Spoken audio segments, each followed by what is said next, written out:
It's time now for Countywide, a special presentation of Yavapai Broadcasting News. Join News Director Paul David and News Editor Philip Catafamo as they talk with our community's leaders, newsmakers, and people in the know. You'll hear about the hot topics in Yavapai County that affect all our lives. And now here's today's Countywide. Welcome to Countywide. I'm Paul David. As always, it is great to have you in studio with us today. We're going to sit down with Prescott National Forest wildlife biologist Noel Fletcher. Over the last week to 2 weeks, you've heard us talking about the bald eagle closures that are typical in the state of Arizona that kick off on December 1st. They have gone into place. Our bald eagles have returned home to breed and hopefully fledge many young. And those closures stay in place until the end of June unless the eagles are not successful, and then some of those areas are reopened to the public. But we've been pretty successful. Noel Fletcher is with us today. Again, Prescott National Forest wildlife biologist. Hello, Noel. Hi, Paul. How are you? I'm very good. Thank you. Noel sent over a lot of great pictures of the eagles. She also sent over, and we're going to try to hit all this stuff up. So if you're listening to the show, you're going to want to come back and tune into the show because there's a lot of great pictures, a little bit of video to see of eagles being released. And then Noel put together a map, which is very impressive, of this eagle's flight. And we're going to talk about him a little bit more. But Noel, let's, before we jump into this particular eagle that we're going to talk about today, can we kind of reiterate, I just did a little bit, but the closure areas and how important they are for our bald eagles that call Arizona home? Well, as any expectant parents can understand, they need some quiet and some peace to be undisturbed. And that allows for the pair to reestablish the pair bond. They've kind of been, traveling and migrating, and so they come back to their home territory. They rebuild the nest. They strengthen their pair bond, they mate, and then they lay eggs. And what's really important is when they're sitting on the nest, we don't want to spook them off of the nest because the eggs can become not viable if they get too cold, if they're not incubated. And the bald eagles, that's why they like to nest a little bit away from people. What's lucky for us at Lynx is if you go to the boat launch at South Shore with a pair of binoculars or a spotting scope, you can get a very good view of these bald eagles on their nest. But we've closed one trail, and that's the one that the Arizona Game and Fish Department, Tuck Jacobson, he hiked it, and he said, Noel, it is too close.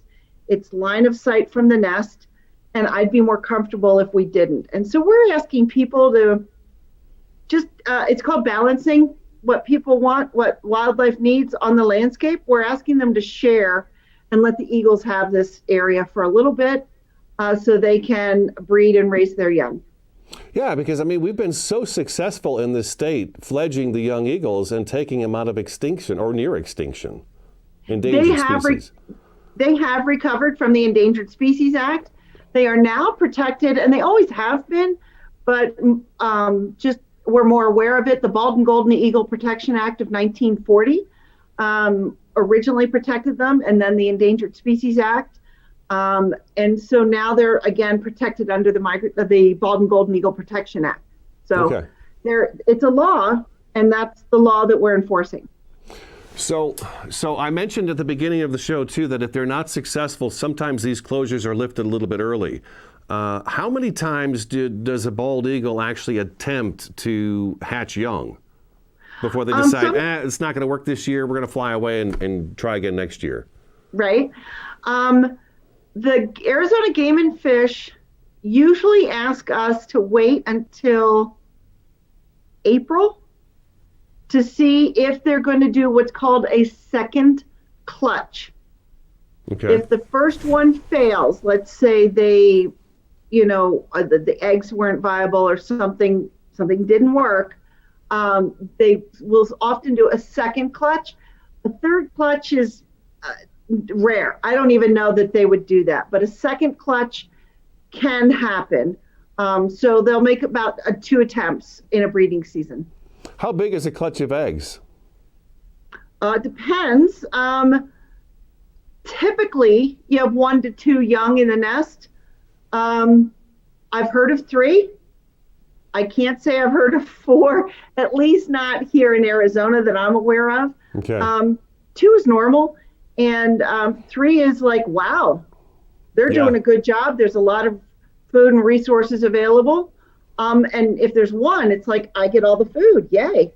Yeah. And there isn't the sibling rivalry in the nest because they don't synchronize their hatching. So one might hatch a day or 2 before the other, and that's enough to give them an advantage. The other cool thing is females are larger than males. So if there's a female chick and a male chick, female's going to get more food than the male chick because she's bigger and more aggressive. Oh, be darned. Okay. Let me ask you this. You mentioned, we are going to talk about a particular bald eagle that was basically saved in Arizona, and then they put a tracking device on it and let it go. And then Noel has, they've got, it's a map. It's a map of the eagle's travels, and it's pretty impressive. I'm curious, now male and female bald eagles, they typically mate for life. Is that right? Correct. Okay, unless she decides he's not worthy of her, and then I guess we've seen that in the past where she's like, no, you're not going to work out. I'm going to have to find somebody to replace you. If they're not successful, which is the whole purpose of having a mate, is to further your species, to breed, and if they're not getting enough food, they're not defending the nest, things like that, there wouldn't be a reason for her to stay with someone who wasn't a successful mate for her. This year, funny. what ended up happening was she was sitting on the nest, and someone near Lynx Lake went for a hike, and they came up on the stream, and they looked down, and there were 2 adult bald eagles with their talons on each other. And it was like, you let go, no, you let go. No, you let go. And they literally were in this battle. And it wasn't until the person walked to within 10 feet of the eagles that the healthy eagle let go and flew away. And what we know now is this was a new male that came into the Lynx Lake territory to challenge the resident male for the territory. Unfortunately, the resident male was compromised. He was not healthy because he had lead poisoning in his blood. So when the adult male, the new male flew away, the resident male literally laid in the stream, couldn't even get himself out of the water. So the person knew Tuck Jacobson, called and got the bird down to Liberty Wildlife, and he went through 2 rounds of what's called chelation, which is a process to remove the lead from their blood. And he was there for about a month or so and did this process. Well, they had an adult bald eagle that they were going to release. So they put a backpack GPS unit on this adult breeding bird, and it has a solar battery, and they released him. And we were privileged to be present at that. It was a huge privilege, and we watched them release him at Lynx Lake. And within minutes of us releasing him, it's interesting, the female and the new male actually showed up, which we were startled by. And so we all kind of crossed our fingers and hoped. And eventually, Arizona Game and Fish, I'm like, hey, what's going on with the eagle? And they sent me, it's called a shape file. They sent me a file.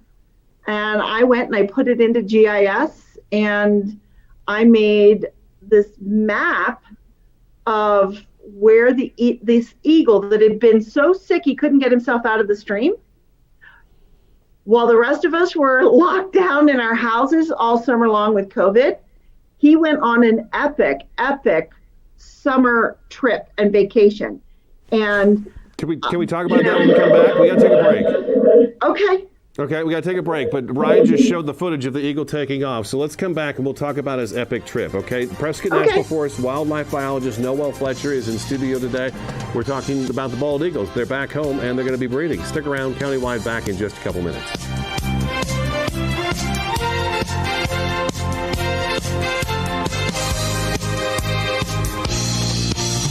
Two things we can count on every year. A new set of tax rules and great weather here in northern Arizona. Jackson Hewitt Tax Service, locally owned and operated by Lewis Rice since 1997, is here for you all year long. Your neighborhood Jackson Hewitt Tax Office will help you in all of your taxing situations. Electronic filing is always free with your tax preparation at Jackson Hewitt Tax Service. Get more in return. Call 1-800-234-1040 for an office near you. The EPA says C&B Construction ranks in the top 1% nationally. C&B Construction invites you to see what energy efficiency and indoor air quality can be. We have won another Department of Energy Innovation Award, and C&B Construction is the only contractor in the country to win 6 consecutive EPA Indoor Air Plus awards. Experience our zero-energy, move-in ready homes at Crossroads at Mingus. C&B Construction, locally respected, nationally recognized. Find out more at candbhomes.com. Been hearing about the crazy benefits of CBD? Find out how CBD can help you at SEDONA's #1 resource, CBD SEDONA. Come in for a free consultation and let our trained medical staff help you find the perfect product for you. Pain-relieving salves, full-spectrum oils, CBD skincare, bath bombs, and even CBD for your pets. Come on by CBD Sedona today. Terrifying jobs, high-flying linemen, take 3. Josh, this is an absolutely terrifying job. Why do you do it? It's a very demanding job, but very rewarding and exciting. How much energy are you actually working with up there? 500,000 volts of electricity. It's definitely not my line of work. Does anything shock you? Yeah, distracted drivers terrify me.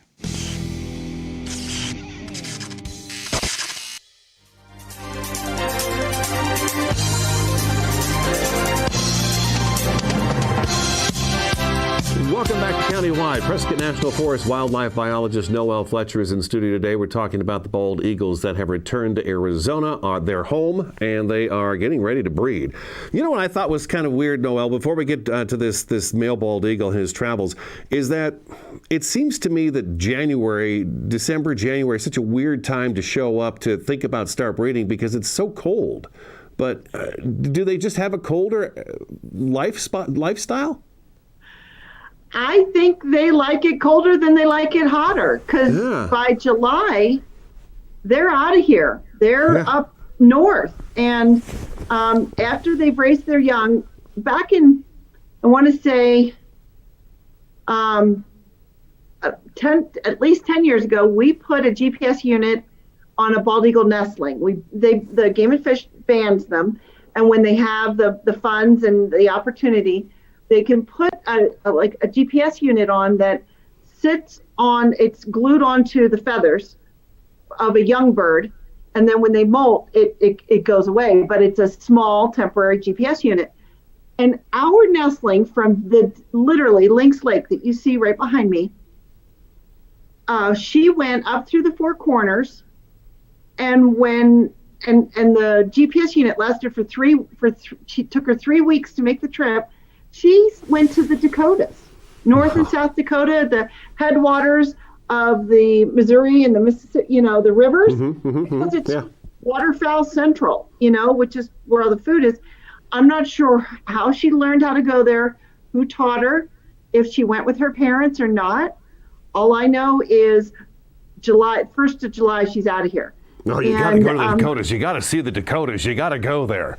And off she goes, right? Off she goes. That's amazing. Let's get back to the guy, though. The male bald eagle that had the lead poisoning in the blood, and then they took the lead out of the blood.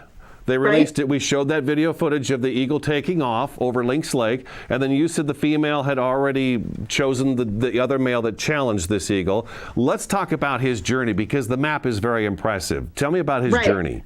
So it became clear that she had chosen a new mate, right, wrong, or indifferent. So the male takes off, and so he was released around April 23rd, and it took him a couple weeks, and he went straight north, right up through Utah.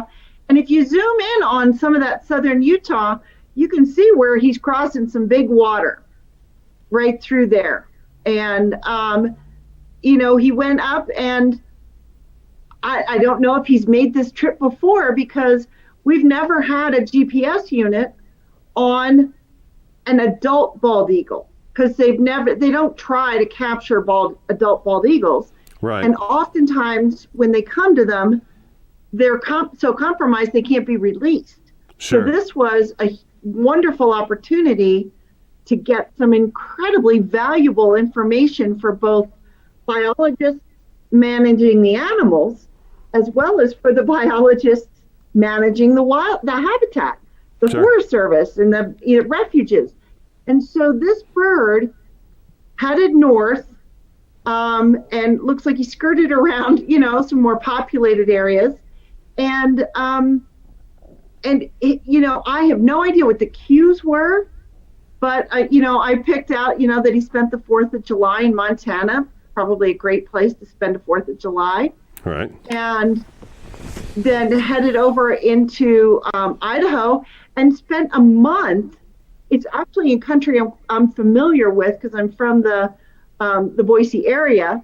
And I love that he went back and forth and up and down in that area in Idaho for a month. That I can tell you, there's some really good fishing up in Idaho, and that's probably what he was doing over there in the lakes and rivers over there. Sure, like a jackpot for him. Right? Oh, and so that's a testament that he spent a month there. I think that's amazing. And then he started heading back down towards what would be his home. And I love that he just skirted through Nevada, just the edge of it, back through Utah. And, he came back and had been back for a while.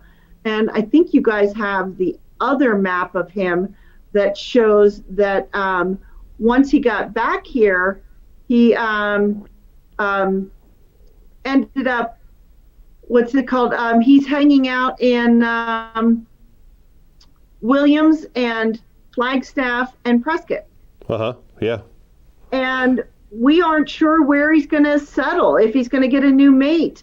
But what we are going to be able to find out is maybe where he spends the night. It's called a roost site. I don't know where the bald eagles roost on Prescott. I'm still trying to figure it out. It's a secret spot. And we might be able to find out their secret, which I'm looking forward to. A secret spot. Okay. Right. All right. Yeah. When we got a minute before we have to take another break, when a male and a female bald eagle, they mate for life. I'm assuming that when they leave Prescott to go off and do their summer vacation, they go together and they're always together. Or do they separate and then they come back and meet together in Prescott?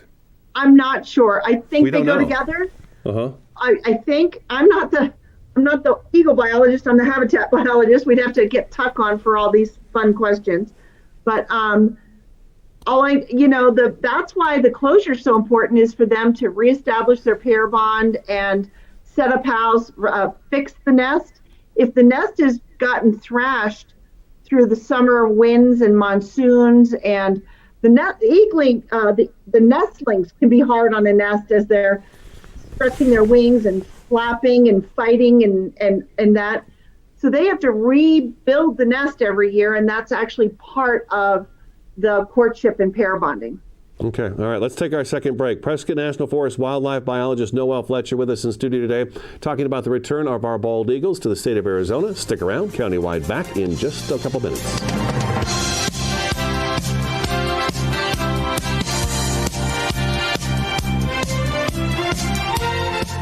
Who doesn't dream of home improvements?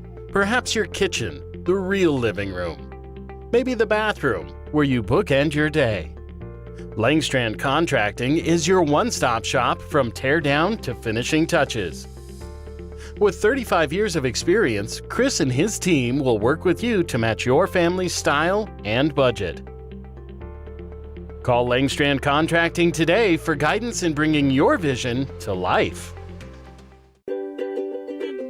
Hi, this is Greg at Verde Solar Power. You know, Arizona has lots of clean, renewable sunshine, and we want to help you take advantage of it with our quality solar installations, and we offer to beat any written offer on a residential solar electric system. So bring us your electric bill and let us show you how solar power will save you money. We're located conveniently here in the Verde Valley and are dedicated to helping the valley go solar. So remember, the energy solution comes up every morning. Starting in the late 1920s, Grandpa Gettle and his brothers laid the groundwork for what would become a family legacy. Almost 100 years and 100 patents later, Gettle's High Desert Mechanical continues to raise the bar of quality heating, cooling, and plumbing products and services in the Verde Valley. Call Gettle's High Desert Mechanical Heating, Air Conditioning, and Plumbing at 567-2200 or online at GettlesHDM.com, providing solutions for your comfort. Don't settle, get Gettles. Terrifying job. Snake handler, take one. James, this is a really terrifying job. Given the hazards, why do you do it? I've been fascinated by reptiles since I was a child. Tell me about your little friend there. So this is Bear Hug. He's a Burmese python. We have him here at the Phoenix Zoo. It kind of makes my skin crawl. Is there anything that rattles you? Yeah, distracted drivers terrify me.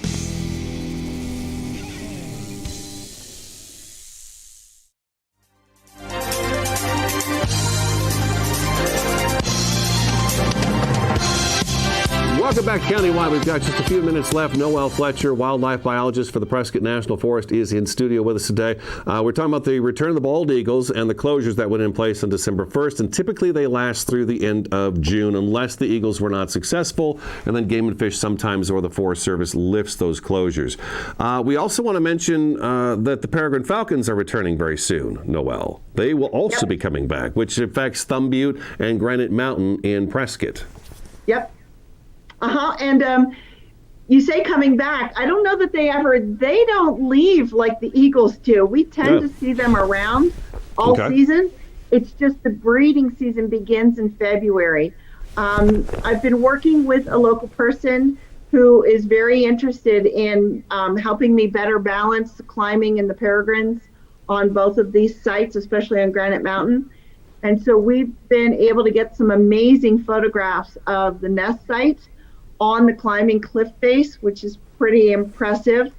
And then the chicks, peregrines are crazy.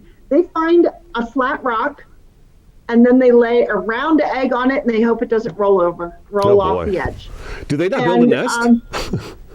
It's called a scrape. It's called a scrape. Okay. All right. Honestly.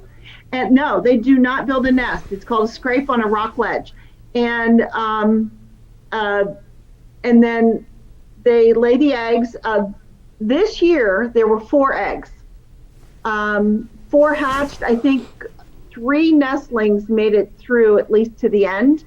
And what that tells me is this is an excellent nesting site with amazing resources, that the female was very healthy going into the breeding season, was able to lay 4 eggs. That's quite a feat in and of itself. And then they were able to bring enough food back to support 3 nestlings. That's a lot for a bird of prey. Yeah. And so I know there's a picture in there called of the family, and we know that at least 2 are juvenile, 1 is adult. I'm not quite sure, but we think 2 or 3 fledged, which is actually a lot for peregrines. That's really good news too. It's pretty impressive. And so we are going to continue to do the best thing for them. We're going to look at, I know there are places in southern Arizona that have opened some of their peregrine areas to climbing, and the climbers honor where the peregrines are and use areas away from the peregrines. And I'm going to be talking with them to see if that will work for us here at Granite, which is actually, I'm in conversations and discussions to entertain that idea, as long as the peregrines have what they need and the people are respectful of that, we might be able to do that. All right, we're done. We're out of time, Noel. Thank you so much for coming in and joining us virtually and talking about our Eagles and Falcons that are back. That is today's Countywide. Prescott National Forest wildlife biologist Noel Fletcher. Thank you so much for watching and listening. This is Countywide, and we'll talk to you again next time.